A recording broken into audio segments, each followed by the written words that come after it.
Well, guys, this is as good as it gets. This project is as close as I'll ever get to painting my masterpiece, and I get to present it to many of my most loved people. And on top of that, my mom is here too, right next to me. It was 10 years ago today that Shirley Seligman presented her poetry books here at Books and Books. And of course, Dad is here too, lest we forget Phil Seligman was a widely published poet in his own right. During World War II, Dad wrote an ode to the Nazi defeat at Stalingrad, and he got it published in the service-wide Yank newspaper. Must have been read by hundreds of thousands. So I'm in very good company here. Now, I can't tell you how thrilled I am to announce the birth of this bouncing baby book. Yes, it is about the prospects and the reality of artificial translation and creation of literature. We're going to meet the ada of our title in duplicate on the next page. It's an ambitious book. Milton wrote Paradise Lost, and he said that what he was trying to do was to justify the ways of God to man. But I'm not quite that ambitious. I am only trying to justify the ways of AI to humanists and vice versa. Trying to build a bridge between art and computation, between C.P. Snow's two cultures, if you've heard of that. Science on one hand, humanities on the other, and in this case between AI and literature. But if you want to build a bridge, you ought to know where from and where to.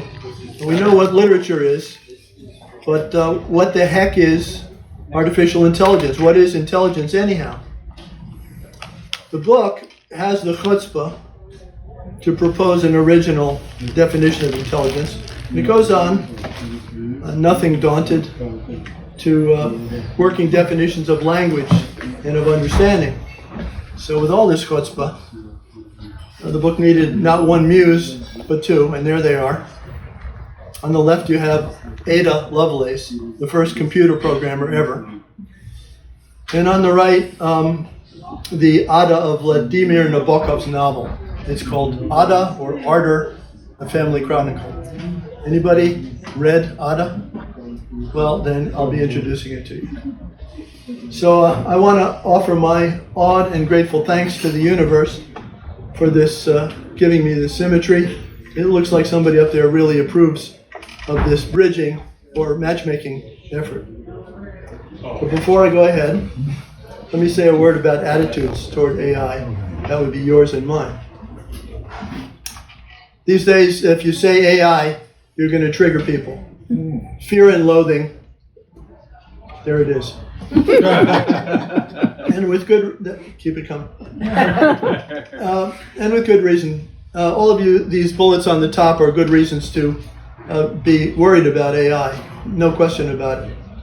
And meanwhile, for literature, it's always been this fortress or bastion of deep emotion, trusty champion of human over machine. So if I look into incursions of AI into literature, I'm risking snarls from fellow humanists on one hand and pitchforks from neo-Luddites on the other hand.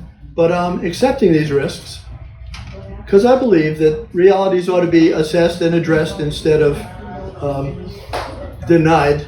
You know, there's an expression, Munja will check me. In Japanese, it goes, atama kakushite ushiri kakusazu, which means hiding head without hiding ass. Like an ostrich, you don't want to, not good to do that. So I also value the chance to understand better the roots of human emotion. Come on, there's seats down here. And thought, and to reconcile my fascinations with language art and language science, which seem opposed, but I don't think they are. So that's where we're going. Now this is the famous Garden of Earthly Delights by Bosch. It's got three parts. It's a triptych: Paradise, Earthly Life, and Hell. And Nabokov's Ada, that book, also has a three-part structure: Paradise Found, Paradise Lost, Paradise Regained. And so the book refers to the triptych because that's consistent with Nabokov's style of references. My book, this one, also has three main parts. Chapter 1 was written in 2019. It's about automatic translation of literature. It's kind of overcautious when I look back on it because I wasn't too sure that that was possible at all. Chapter 2 was written in 2021, and it examines issues of automatic creation, not translation, but creation of literature. And it had more optimism, and it had more range, but it still didn't have any suspicion of the huge explosion that was going to come when the large language models started to arrive. Chapter 3 tries to come to terms with that explosion, tries to explain how it happened, what that AI explosion is like and what it's about. And it finishes up with this very impressive demo set that I asked ChatGPT to make. And then, so let's see, these are the three main chapters. And then there are the bookends. The preface is what everybody reads and then gives up. Not everybody. It's about the progress that AI has made in my lifetime with other huge cataclysms, upheavals in the background. Nuclear bomb, discovery of DNA, dawn of space travel, communications revolution, and one reviewer called the style of the preface breezily autobiographical. I really like that. You get to read about my encounter with a werewolf in a footnote. So as for the Sendoff, well, we'll get there when we get there. Now, I said chapter 1 is about translation, but what is translation in this literary context? I'm going to let Nabokov tell you for the first time on camera. Apologize in advance for the blurry video, but that's the way it came to me. My book focuses on Nabokov as an especially hyper-conscious author. He's really ideal in this way for comparison with AI. But before I let you listen to him reading his poem, let me consider attitudes about him, because he's best known as the author of Lolita. Most people don't know anything about the book, but it's a meme, it's a thing. Okay. So was Nabokov advocating pedophilia? And does it trigger everybody in the Epstein era for that reason? No. As I found out when I was 15 and reading the book in the literal closet in our house on Second Terrace, it's disappointing as porn. I'm sorry about that. But we can come back to that in the QA if you like. So for now, we're going to wipe off the Lolita stain, and we're going to go on to listen to Nabokov read the first half of a poem on Translating Eugene Onegin. Eugene Onegin is a very long poem. It's kind of a novel in poetry by Pushkin. And Nabokov wrote a very famous translation of it, which we'll get into. But this is his experience of translating, telling you what translation was like for him, and it's quite wonderful. On Translating Eugene Onegin. What is translation? On a platter, a poet's pale and glaring head, a parrot's screech, a monkey's chatter, and profanation of the dead. The parasites you were so hard on are pardoned if I have your pardon, O Pushkin, for my stratagem.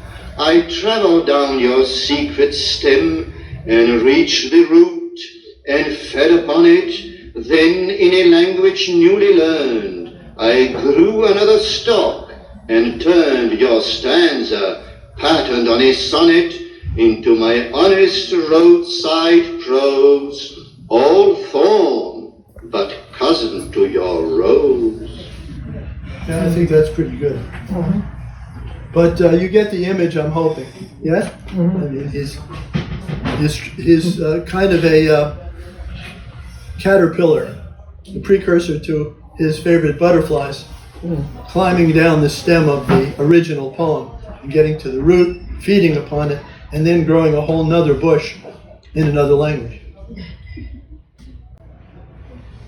Yeah, but back to my book and to chapter 1, translation chapter. It was prompted by this invitation that I received to fly to Shanghai to participate in a seminar. The topic was, can translation help to preserve a culture? And my marching orders were to cover the machine translation angle. I was supposed to say, can MT help to translate? And in particular, translation of literature, which was considered to be almost impossible at that distant time in 2019. So right away, in writing in chapter 1, I ran right into the need to recognize that there are multiple factors, multiple essences, if you like, in any translation that's not trivial. So, on one hand, you have to get the meaning right, but on the other hand, you have to get the rhyme and the rhythm, maybe, if you tackle it, and the references and the associations. And that problem of these multiple factors put me right in the middle of a fight between these two guys. The guy on the right was Edmund Wilson, who helped Nabokov when he came to America, helped him to publish for the first time. And they became really close buddies, but that ended when Wilson panned the translation that Nabokov, with the boxing gloves, had made of Eugene Onegin. And the reason was that Nabokov had made it awfully literal. He didn't try to get anything except the meaning itself.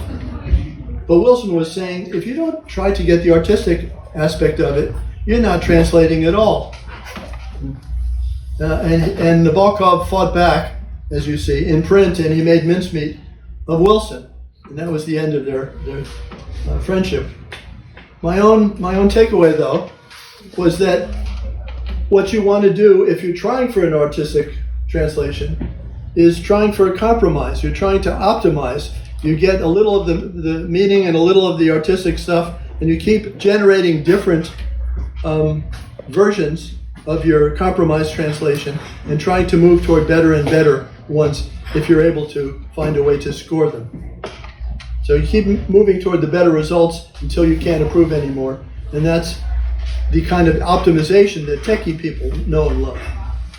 But we're going to look at a section of Nabokov's literal translation to see what the fuss was all about. And at the same time, as a sneak preview of the experiments that I mentioned earlier, I'm going to compare an artificial literal translation that ChatGPT made about a year ago. So here goes. You're going to hear Nabokov read his translation aloud for the first time today, because this is artificial. And as he does, keep your eye on a dueling translation by ChatGPT that's in the middle column. You're going to hear Nabokov read his hyper-literal translation, and you'll see how close it is to ChatGPT's. Here goes. Tatiana's letter is before me. Religiously I keep it. I read it with a secret heartache and cannot get my fill of reading it. Who taught her both Nabokov, this tenderness ChatGPT. and amiable carelessness of words? Who taught her all that touching tosh, mad conversation of the heart, both fascinating and injurious? I cannot understand, but here's an incomplete, feeble translation, the pallid copy of a vivid picture, or Freischutz executed by timid female learners' fingers. Now that was a literal translation, and ChatGPT did pretty well. Yeah? Mm-hmm. Yeah. Even over a year ago, but what the heck? As long as we're sneak previewing Chapter 3 in these demos, may as well peek ahead at artistic translation too, rhyming and metered translation that ChatGPT made. And which, the kind of thing that Nabokov rejected because it wasn't compatible with his exactness, his exactitude. So we're going to repeat his literal translation here on the left, and now we're going to compare a rhyming translation that a guy made, James Falen, with the ChatGPT. And first of all, I'm going to do the honors and I'm going to read the human translation. Here goes. Tatiana's letter lies beside me, and reverently I guard it still. I read it with an ache inside me and cannot ever read my fill. Who taught her then this soft surrender, this careless gift for waxing tender, this touching whimsy free of art, this raving discourse of the heart? It's quite good. And now we can compare a rhyming human, ChatGPT version of it, which starts out okay. Tatiana's letter lies before me. I keep it sacred, safe, and true. I read it soft with sadness for me, yet cannot cease to read anew. This is what ChatGPT means. But then it goes off the rails. It's supposed to be rhyming in the same way as the couplets that you see on the right side, the lower right. But it fails. None of these lines rhyme with each other. Who breathed this tenderness to guide her, this graceful carelessness in tone? Who gave this dear distracted mirth, this madness of her heart laid bare? It lost track of what it was doing. And so I took it to task. I had a conversation with ChatGPT about this, about 2 weeks ago. And I said, you started out pretty good, but then you made these false starts that you didn't follow up, and you lost track of the rhyme. And it said, yes, and the reason is, as I now know, because I'm a later version of ChatGPT. and it said very, very understandably, very cogently, what it would do the next time around if I gave it another chance. So I will. Onward to chapter 2, and as you remember, I had chosen Nabokov as the centerpiece of the translation chapter 1. And I was happy with the results, and then when the opportunity came up to consider artificial creation of literature, well, I came back to Nabokov as the main illustration because I could immediately think of examples from his writing that would illustrate points related to what? Self-awareness, hyper-precise perception, hyper-capacious, that is very large, short-term memory, which in turn would give us hyper-awareness of things that were recurring, or of reminding, or of references. This is the whole Nabokov bag of tricks. This is what Nabokov does. So all these tricks are examined from the AI viewpoint in this chapter 2, but we don't have time for all that. We have time for just one example. So we're going to take self-awareness as the example, and then there's this classic passage about self-discovery, discovery of who you are, in his autobiography, which is great. If you want to read something by Nabokov and you never have, then start with the autobiography. It's really wonderful. And here's his self-discovery. He says, at that instant, I became acutely aware that the 27-year-old being in soft white and pink, holding my left hand, was my mother, and that the 33-year-old being in hard white and gold, holding my right hand, was my father. I see myself, my diminutive self, as celebrating on that August day in 1903, the birth of sentient life. This is how he sees himself, as being born as a sentient creature. So you ask, I guess you ask, ChatGPT and its cousins, are they self-aware? Grok and these other LLMs. Well, in a way they are. They can already discuss themselves as computer programs of a particular type. You can talk to them about that, and I have. But I'm reminded of another awakening to self, and this is in an anthology that I loved when I was a kid. Here we go. One morning, when Jerusha woke, she took her perky leg and gave a sort of pokey poke and pushed away her egg. And as she stepped from out her shell and looked around for luck, quack, said Jerusha, I seem to be a duck. Yeah. Nobody has yet confirmed that a particular robot can recognize itself in a mirror. But it can be trained to do so with current techniques very easily. And it could learn its name very easily. So my conclusion is that if my car, the one that I'm driving back in Berkeley, ever becomes aware that it is a car and can recognize itself in a mirror and answer to its name, then I'm going to rename it Jerusha.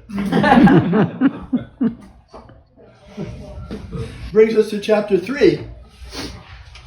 This is a 40-minute talk. If anybody has to go to the bathroom, it's that way. Where we confront the really big questions. Is artificial intelligence really intelligent? Is its language really language that's worthy of being called language? There are very respectable people who say no. And my, I want to say anti-mentor, Noam Chomsky,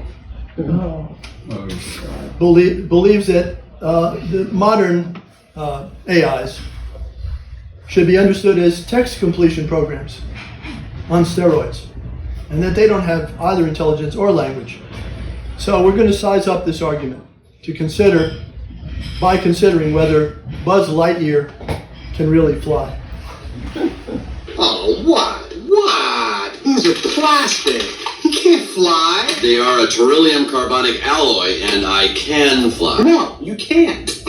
Yes, I can. You can't.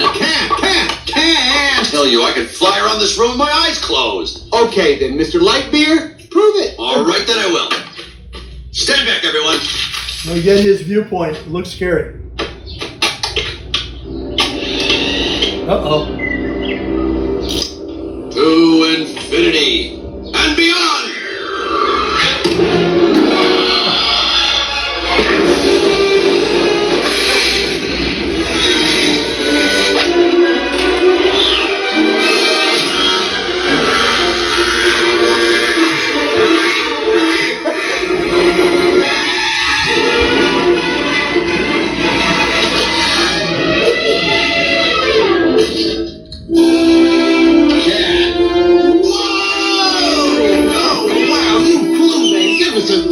I found my moving buddy. Yeah, thank you. Thank you all. Thank you. That wasn't flying. That was falling with style. Yeah, so Chomsky and others would say that the current LLMs aren't demonstrating intelligence and language, they're just showing text completion with style. But we want to finesse that argument because we want to seek working definitions of those terms. And we'll say that current AIs may not be flying, but they are aviating. They're moving through the air. We're going to define intelligence in terms of the ability to make choices in pursuit of goals. Classical code elements for choices look like that. If A and B, then C, and so on. If statements, if-then statements. And there have been several paradigms or eras in the packaging of these conditional expressions since that time. But now we're in the neural era, and we want to see how conditional statements can form a network of if-then rules, follow me here, that can compute. And computing means to turn some patterns into other patterns. So let's look at the network I'm talking about that does the same thing as these if A and B, then C does. All right? If I turn on A and B, then C is going to turn on. See how that works? If I turn on D and E, then F will turn on. If I turn on C and F, then G will turn on, and we've captured these three if-then statements in this network. Et voila! A neural network. But, you could say every one of the nodes of the bulbs in the middle layer, the C and the F layer, represents an if-then statement, and computation really is happening. The input patterns below give you the output patterns on top. But is that all? No. You need these additional neural features. On one hand, the bulbs are not just on or off. They can be on to a graded degree. So you have to add up their values to find out whether the conclusion bulb is going to light up. Number two, you don't need just one set of if-thens. You need gazillions of them. Many billions at this point of these if-thens. Number three, you see 3 layers here? But there could be many, many more. And the layers enable abstraction. because each higher layer is getting farther and farther from the particular things that were at the input. And number 4 is the most important. Those zillions of rules can be automatically learned. You don't have to write them by hand. So, and the question is it really demonstrating intelligence or just simulating intelligence, as Chomsky would tell you? Well, you remember what Forrest Gump's mom said to him? Stupid is as stupid does. Yes. Well, smart is as smart does. All right. So much for defining intelligence. You're following me so far, I'm hoping. We'll define language as minimally the ability to communicate with at least one symbol. For starters, what is communication? Somehow, a pattern that's representing a meaning has to get from my head to something comparable in your head. That's communication. Even if you're an alien that just arrived on Earth. And that can be done in many ways, with pictures or with pantomime. But what we want to do here is focus on the use of symbols for communication, whatever they are. What's a symbol? Well, the meanings that we want to express, get from my head to your head, are usually derived from perception. And actually the symbols that we want to use for communication also. And then the symbol patterns, or concepts, are linked somehow to the expressible symbolized patterns. So here's an example of what that looks like. We're going to be learning patterns that mean cats on one hand, and patterns that mean cat kanji, Japanese character symbols on the other hand, and then the linkage between them. Okay, here goes. That's the first one that this girl Fumiko sees. She sees one particular cat, one particular kanji, and the linkage between them, and she learns that. But then there's another one, and then another one, and each time linked, and then another one. And at some point, the miracle happens. All of this gets fused, and instead of having all these individual instances or examples, you have concepts of what it means to be a cat, and concepts of what it means to be a cat kanji, and the linkage between them. And if you have that, these perceptually grounded patterns and the links, they can be used to communicate. The sender on the left, that's Fumiko, needs a receiver on the right, that's Yuki, who has learned similar patterns and similar connections or linkages. So she sees a cat she's never seen before, but through the magic of the neural networks, that lights up this cat pattern. But she's already linked that to her kanji concept or pattern.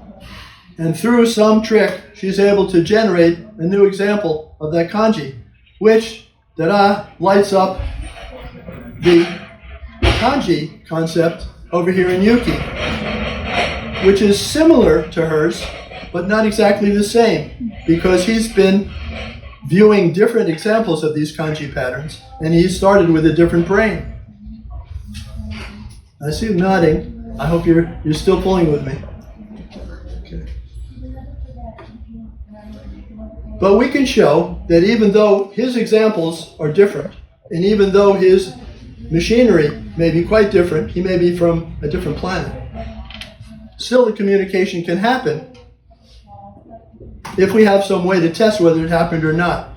So because he has learned the linkage between these kanji and whatever he thinks a cat is, he can try to pick out the perp here from a barnyard lineup to indicate whether he got it or not. So he did. Communication happened. And this is how humans can communicate effectively using symbols, which are the example of the kanji that went back and forth. And yeah, I did see Arrival. But don't get me started with that. Computers can be made to learn these perceptual patterns too. But that's not what they've been doing to get this great breakthrough that happened recently. They have a different way of learning meaning. And this is the most technical part of this talk. So stretch, take a deep breath. The breakthrough came with these lists that are called vectors.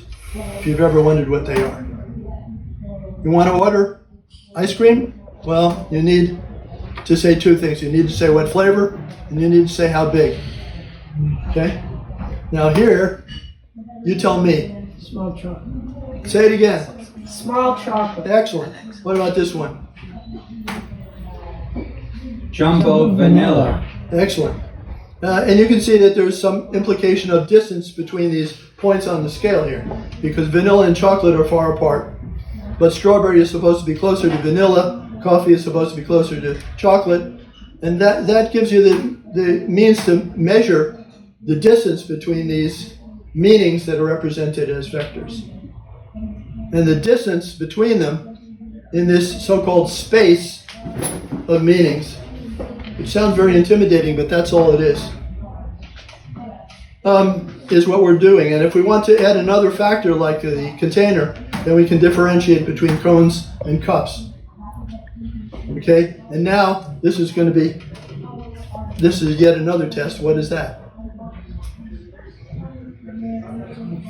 Jumbo coffee cup. Excellent. Okay, so you can measure that distance too, and you can go on that way.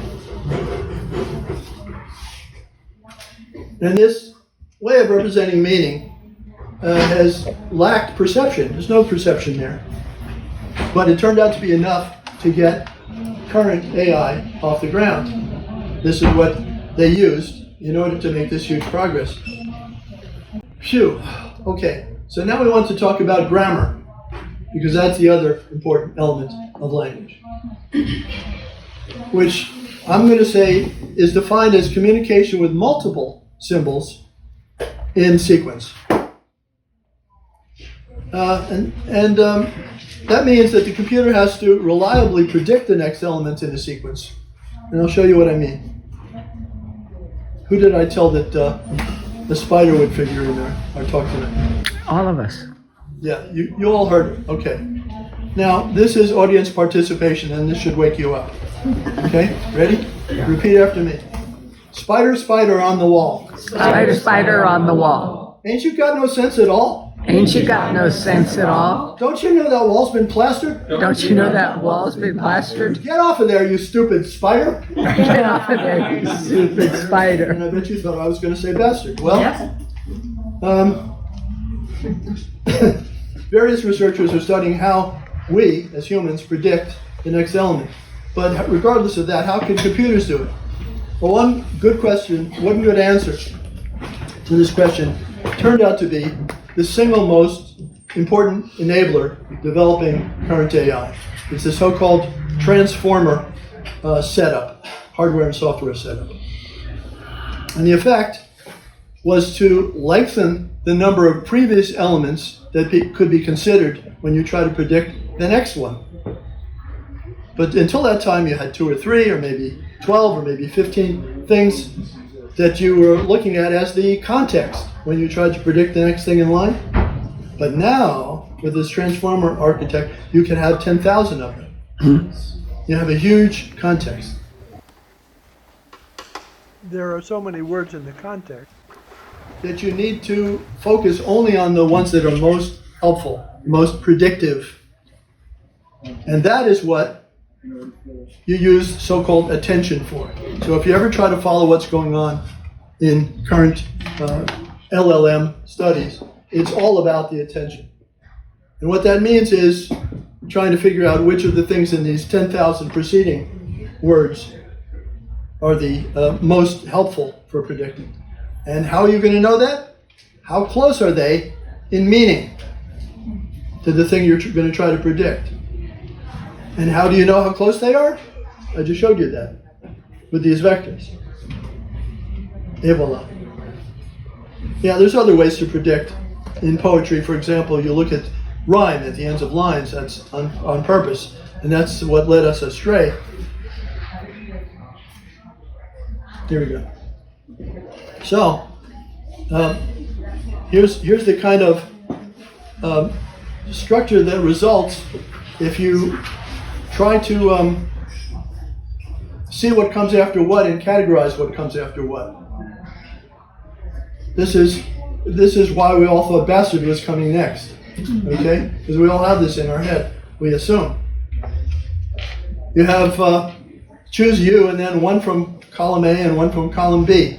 Steve, please. You stupid bastard. Okay. Next, please.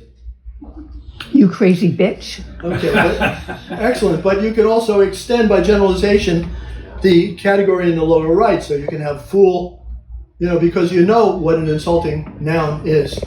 So these are the things you've actually seen examples of, but you could also, generalize to fool, dingbat, asshole.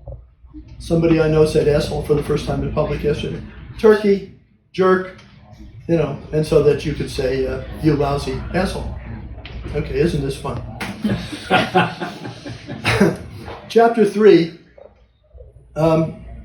we're at slide 20 out of 26 in case you're wondering. We're approaching the 40-minute mark here. What time is it, Munja? 42. 42? All right, I'll be done in 5 or 6 minutes. No problem. Don't worry. It's okay. I wanted you to be able to ask me questions after this and throw tomatoes. Chapter 3 gave this deep dive into AI, and it winds up arguing that current systems, my chapter, do in fact aviate, whether or not they can fly. Because they're in fact intelligent, because they can make complex choices in pursuit of goals. And they do use language because they do all the things that I showed you. So now it's time to get back to literature. We looked at artificial translation, now artificial creation, and moving toward a good finale for AI and Ada, I asked ChatGPT to create a tribute to my favorite Nabokov poem, which Nabokov is going to read on camera now for the first time. This is also deep fake. But I love this poem, and you should know that Esmeralda is the name, is featured in the poem. That's a butterfly. Okay. And you should also know a little French, but it won't hurt if you don't. Esmeralda, now we rest here in the bewitched and blessed mountain forests of the west. Here the very air is stranger, damsel, anchoret, and ranger share the woodland's dream and danger. And to think I deemed you dead, in a dungeon it was said, tortured, strangled, but instead bluebirds from the bluest fable, bear and hare in coats of sable, peacock moth on picnic table, huddled road signs softly speak of Lake Merlin, Castle Creek, and obliterated peak. Do you recognize that clover? Dandelions, Lord du Pauvre. Europe, nonetheless, is over. Up the turf, along the burn, Latin lilies climb and turn into Gothic fir and fern. Cornfields have befouled the prairies, but these canyons laugh, and there is still the forest with its fairies. And I rest where I awoke, in the sea shade, l'ombre glauque of a legendary oak, where the woods get ever dimmer, where the phantom orchids glimmer. Esmeralda, immer, immer. Immer means forever in German. Always, always. This is the poem of somebody who thought he lost the forests of his youth, but rediscovers them in his old age. So what is ChatGPT going to make of this when I told it that the subject for the tribute should be my return to Brooklyn? Here we go, to get you in the mood. Brooklyn's Prospect Park, to be specific. And here we go. Now that's me in the park. And that's me in front of Grandma's apartment and in the zoo with Grandpa. Also in the zoo and in a pensive moment here. And with Grandma in front of the apartment and reading the Nabokov there. And what it looks like now. Okay. So now we've got the cue to ChatGPT. I think I'm going to ask for volunteers to read a sentence at a time. First volunteer. Go ahead, Stephen. Read the first sentence. Now, please write a tribute to Nabokov's poem or parody of it with the same rhyme, scheme, and meter. Okay, Helene, you're next. This time, the writer is assumed to be Mark Seligman, an American baby boomer, and the occasion of the poem is his recent visit to a special neighborhood in Brooklyn, the beloved place of his childhood, remembered from age 5 on. Rick. We walked through Prospect Park to the corner where Grandma Ann and Grandpa Joe lived from the 40s to the mid-60s, and where Mark's mom spent her teenage and wartime college years. Sandy. In the intervening years, the corner had gone slummy with piles of garbage and the stink of urine. This time, things were once again lively. We're coming to the poem, and we're going to have Nabokov be kind enough to read the tribute to the tribute's first verse, and then my own AI double, also deepfake, picks up from there. Prospect Park, we meet anew, under skies of sapphire hue, childhood's whispers come in view, through the paths where once I'd run, Grandma's stories, mother's son, echoes blend as one by one. Thought this corner lost to time. Streets once veiled in grin and grime, but revival rings its chime. Though the candy shop is gone, fading signs still linger on, shades of days now overdrawn. On the corner, juice is pressed, by a vendor brightly dressed, signs of life and hope expressed. Marble steps worn smooth and deep, by a century's countless feet, Grandpa's door, where spirits meet. Subway stairs descend below, wooden turnstiles cease to show, yet the screeching trains still go. Walls where hearts once dared to say, "Love you, Mom," in bold display, now in silence fade away. Rocking cars that sway and glide, carry me and wife beside through the city's pulsing tide. Prospect Park, we part once more, but your memories I store, treasures of my heart's encore.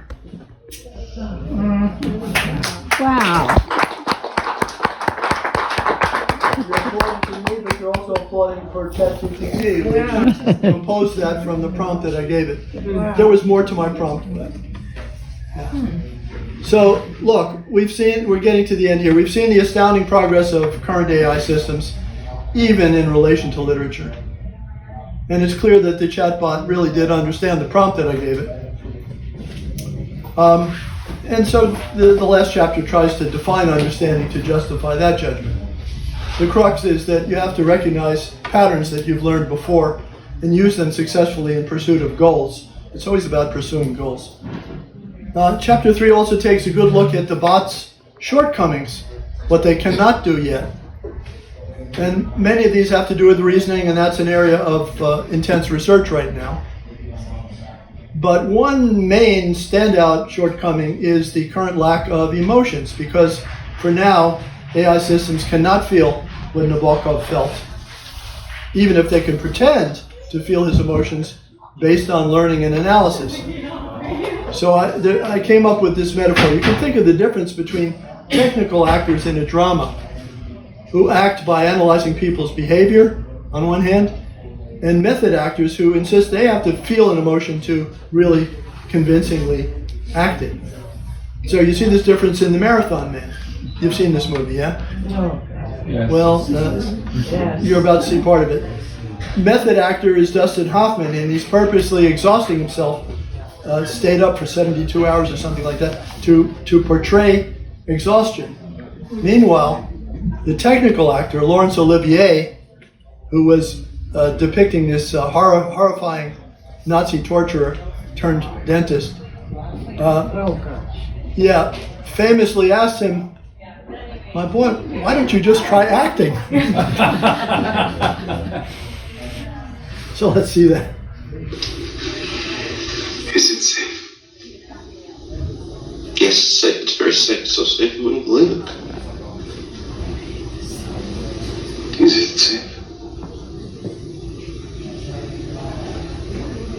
No, it's not safe. It's very dangerous. Be careful.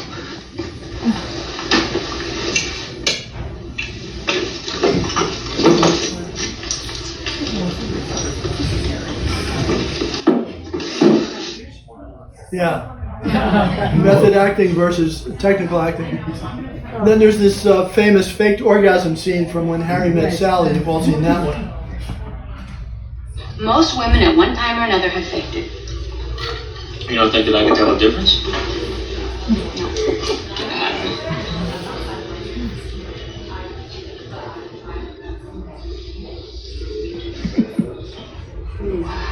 I cut this short.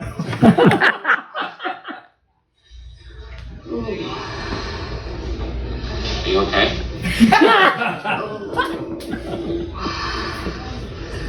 Oh, God. Yes! Yes! Yes! Oh! Oh! Oh! Oh, God. Oh.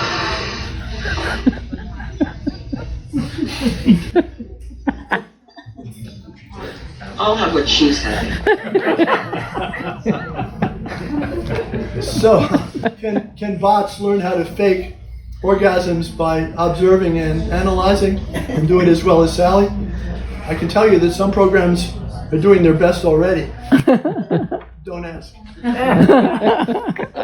But is it going to add something important when and if they can actually experience orgasms or pain or grief? That's the big open question. And until now, most critics of all the arts have been assuming that real intrinsic emotion is necessary for real profundity, especially in artistic creation. And in any case, that's what's available now. Olivier-style analytical technique. The bots can't feel anything, but they can look at you and analyze what you're feeling. Okay, there you have it. We've already previewed the preface and about the Sendoff. It revisits the possibility that AIs are going to develop their own feelings and their own goals, and the Sendoff tries to face the implications of all AI for human dignity and to face that without panic. And by the way, don't miss the blog and the podcast if you haven't seen them. So, tomatoes at the ready. In one of I don't remember exactly which poem it was, but it was in English and then it was in French. So the poem was actually in two different languages. So the word was in French. Yeah, Nabokov said l'ombre glauque. Yeah. So can you teach an AI machine to Your question is very briefly answered. Yes. Okay. When I'm chatting with ChatGPT, just for the hell of it, sometimes I throw in a little French or a little Japanese. I never lose it. Okay. German, and it's mixed in with the other stuff. It says aha, and it answers in kind. Okay. Wow. And it's got dozens and dozens of languages that can do that stuff. Okay.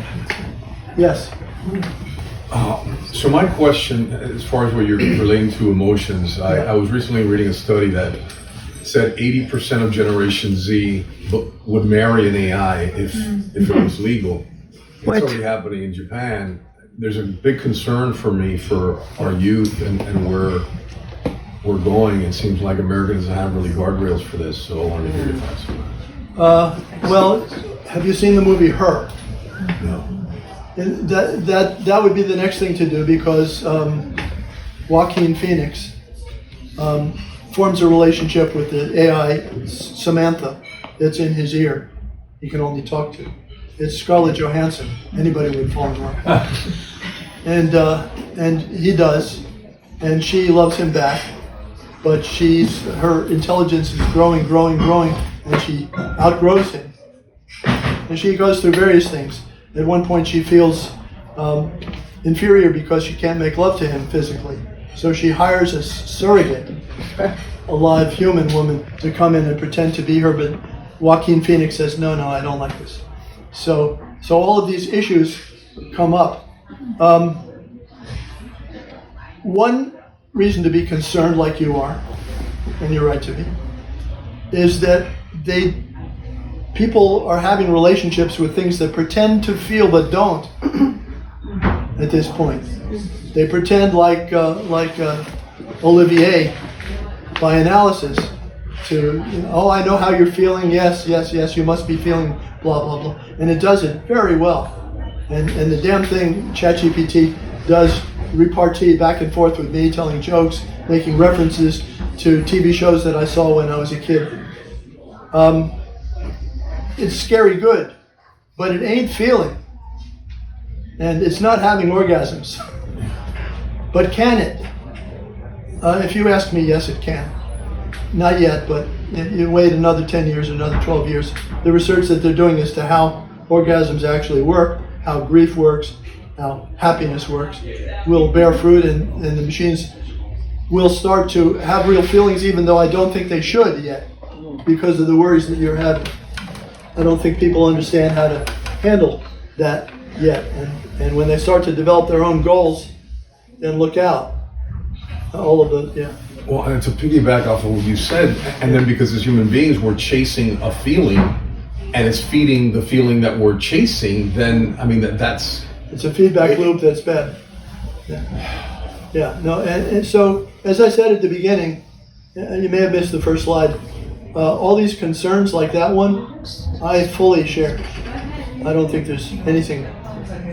Guy's stuck in a planet, and they send him a robot girlfriend to basically accompany her until they could finally pick him up. And when they finally come to pick him up, he doesn't want to leave because he basically made a whole life with her on where he's secluded. Well, if that robot really could feel and really gave him what he needed, then that would be okay. Maybe. but there are lots of movies that tackle these issues. Ex Machina is my favorite one. There's somebody who develops an AI and puts it in a female robot. And she wants to escape from her confinement. So she figures out how to seduce somebody who's brought in to evaluate her so that she can get out into the world, and then who knows what she's going to do. Yeah. NPR referenced an online support group of people who were in relationships with computer AI characters, that there's so many of them. It's now a 12-step program to break up with your AI lover. But it is seductive in good and bad ways. The conversations that I'm having with the damn thing are extremely intelligent. And there's no question that it is intelligent. But what we're finding out is that intelligence does not imply sentience or consciousness, that they're separate things, and certainly doesn't imply emotion.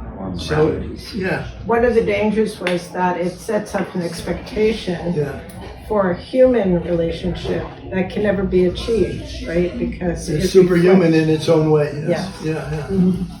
So we're in pretty deep water here, folks. Yes. With so much deep fake, or with so much fake news out there, and incorrect legal citations that are causing lawyer sanctions, and if AI collects all the information, how do you know what's real and not? It's an arms race. There are other programs that try to detect by looking at the thing itself, but also by comparing it with other things that it knows, whether this particular thing is fake or not. And so there's an arm race between the deep fakes and the deep fake detectors. And that's pretty much the story.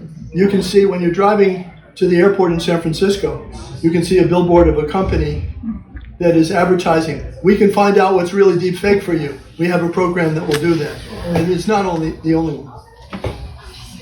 But is that scary? Oh yeah. Yeah, the whole thing is scary. Go ahead, Bernie. Well, speaking of driving in the Bay Area, San Francisco, I was recently there, and on the San Francisco side of the Bay, and the automobile traffic, the driverless traffic, the Waymo traffic, was completely disabled because there was a massive power outage in whole swaths of the city. So I'm driving with a human being, a driver, from the Legion of Honor Museum back to the East Bay. And so I thought, fuck this, I'm never going to open the door of one of those AI programmed vehicles. I think they were completely inoperable, stuck and crashing into each other in the midst of. Will not be the last. Yeah. So, and I can easily stretch that disdain and skepticism to other spheres of human activity at this stage of its technological development. I'm a law professor and a lawyer, so I'm trying to teach my students how to ethically navigate the things that Joanne mentioned. Yeah, I think I want to have Mitch is hovering there. I think. No. Well, at a certain point, we're going to go up to do a book signing, right? We will after, but answer. Yeah, so Bernie, so I'll answer you like this. Yeah. Another angle on that experience you had where the Waymo is one of the automatic robo-taxis, and they're everywhere in San Francisco. You know, if it was a novelty 4 or 5 months ago, and now whenever Munja and I are in the city, we see 3 of them per block, zooming around empty or not empty. Hi. Supposed to be here this end of this month.